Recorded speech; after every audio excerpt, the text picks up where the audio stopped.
Hi, everybody. Welcome in. This is very exciting.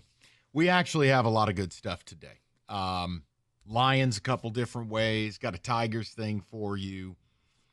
Rico apparently is getting Jeremy Otto a job, which is very exciting. But I do want to... What? It's big news. Jeremy's going to be the new voice of the Spartans. Can you just... No? Okay. No. So, look, here's the deal. Okay, Rieger. Remember what I said to you yesterday? We did just a segment or two about, hey, if we're going to shred the Pistons, then we got to be positive when they do some nice things. And they had won a couple games in a row. Really nice win over the Lakers. Lakers weren't sitting people like the Sixers. You beat the Lakers. It was a really nice win. And I said, last night I want to watch them, see if they can get to 3 in a row. Hornets are lousy. Let's see if they can go on the road and play a really good basketball game. And for 3 quarters, listen, I don't expect the Pistons to dominate anyone. You're in a game, 1-point game, start the fourth quarter, cool. And I thought about our topic from about 2 weeks ago when they were 0-4. And I said, look, Cade's not a closer. He's not a finisher. Cade has been morbid throughout his career in the fourth quarter and averaging like 4 points a game. I mean, it's unacceptable. And I had brought up in their 4 losses, like, here's what he's doing on 28% shooting. And it unfolded last night like I was an evil scriptwriter. Did you? And I am not posting you up. Do not take it this way. I hope you say you didn't watch. It means you have more of a life than me. So if you say no, I'm actually happy. I was going back and forth. So, yes, I saw some. Okay. It's okay. I wanted you to say you didn't. So you know some of where I'm going with this. So I watched the game. Not only did Cade not play well in the fourth quarter. No. Cade didn't score. In fact, Cade didn't score the last 18, 19 minutes of the game. And while your alleged superstar is trying to play with a paper bag over his head, LaMelo Ball drops 15 in the fourth, including 2 dagger 3-pointers. And yes, it went back and forth in the last minute, but the Hornets won the game, guys. Period, amen, hallelujah. If Cade shows up, the game doesn't go down to the last play.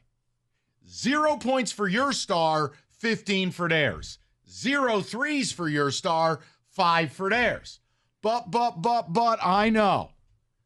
The Mason crew is going to tell me, but Cade had a triple-double. It doesn't matter. If you don't do anything meaningful in the fourth quarter in the National Basketball Association, I don't care what you did the first 3. Rico, we got a real problem here. We do. And I wanted to be positive. We do. I should have just watched the Red Wings. They got to above 500 with a win over the Blackhawks last night, and a convincing one. They did. I didn't want to say anything to Kenny, but I did watch that. But Kenny yells at me when I watch hockey. When do I get to see Cade Cunningham close out a basketball game? Right. I'm watching Ivy. I'm watching Holland. What about Paul Reed? I'm like, did Cade get hurt? No. He's there. Because that was my thing. It's like, okay, well, Cade is noticeably absent. What? No, This has been his entire career. He is not a closer. He is not a killer. And I know, hey, it's early. Fine. But it's getting late for Cade. When you've been in the league a few years, and I don't really have much of a Rolodex of fourth quarter performances. And if the Pistons are going to get where they need to go to be interesting, first of all, you can't be losing games to the Hornets. And you can't have your best player over. Now, they have, 5-6 losses on the season? He's been a no-show in, all but one of the fourth quarters. So what is it? Is it conditioning? Is it the fact that once the other team starts taking it serious, you lock that? That's dirty secret in the NBA, people. You'll get a lot of no-show possessions in those first 3 quarters, but in the fourth quarter, teams will actually decide to play a little bit, which is gross when you know the amount of money these cats are making. Cue NBA All-Star game. I mean, that's what it becomes is, okay, best defender, go find Cade, lock him up, make somebody else beat you. And you know what made it worse for me? And maybe this isn't fair, or you guys could tell me I'm a meanie pants, but I'm watching a guy that is Cade's opposite.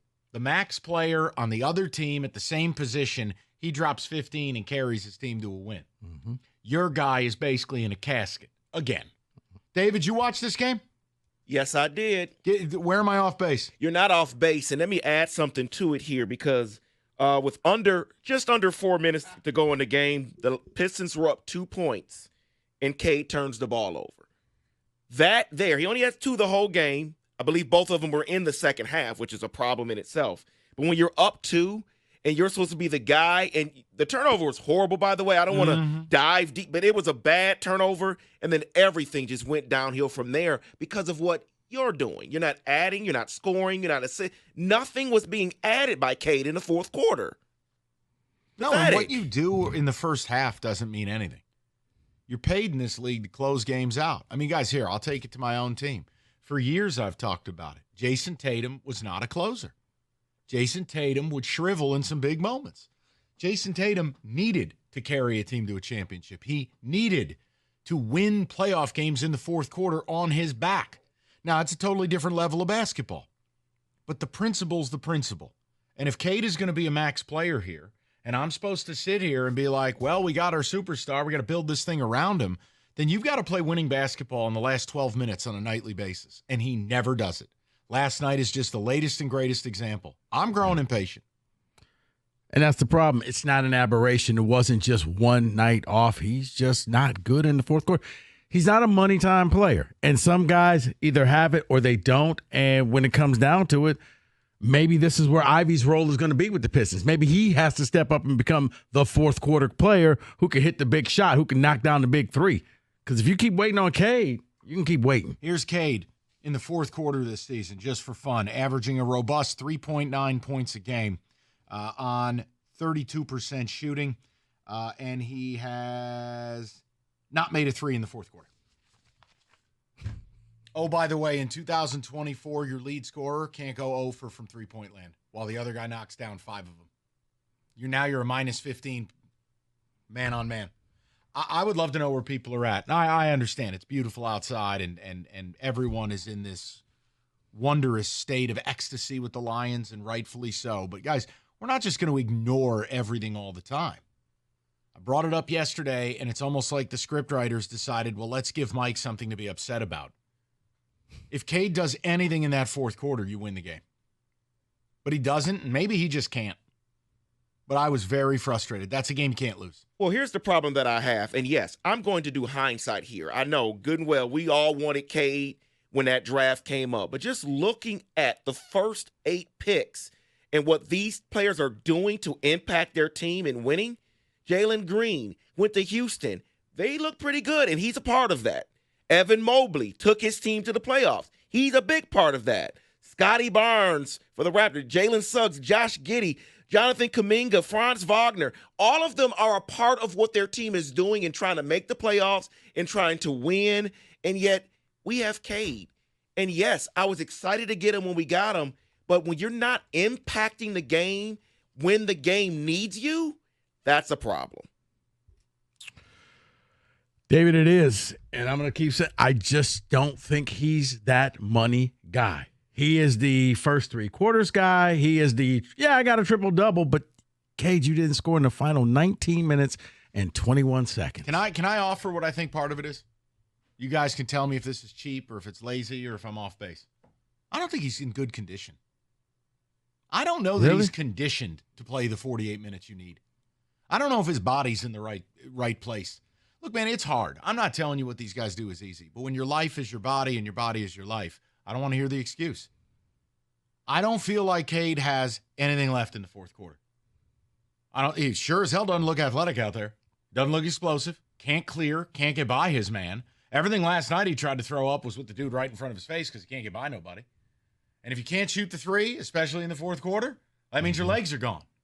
Hey, if you think it's lazy, call it out. No. It's not lazy, but I think we're on opposite ends of the spectrum because I think mentally. You just think he's a loser? No. I'm put words in Rico's mouth. I did it again.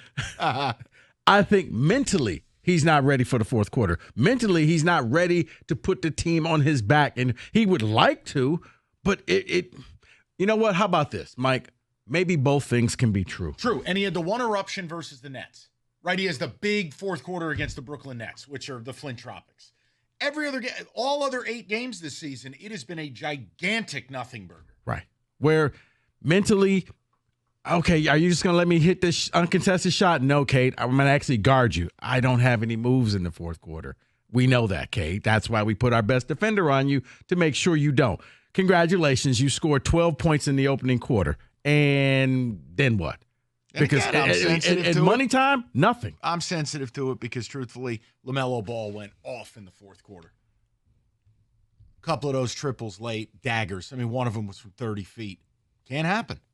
You can't. In the NBA, too, is a lot of times it does turn into a little bit of a mano-a-mano deal. Mm-hmm. Down the stretch, highest paid player versus highest paid player. Yep. Especially on these bad teams because the highest paid guy is the only guy. And the fact is, your guy was nowhere, and I was watching the Paul Reed experience. Please. Please. Old B. Arthur in the booth was sure getting excited. Oh, it's another great play. Thanks, Gregory.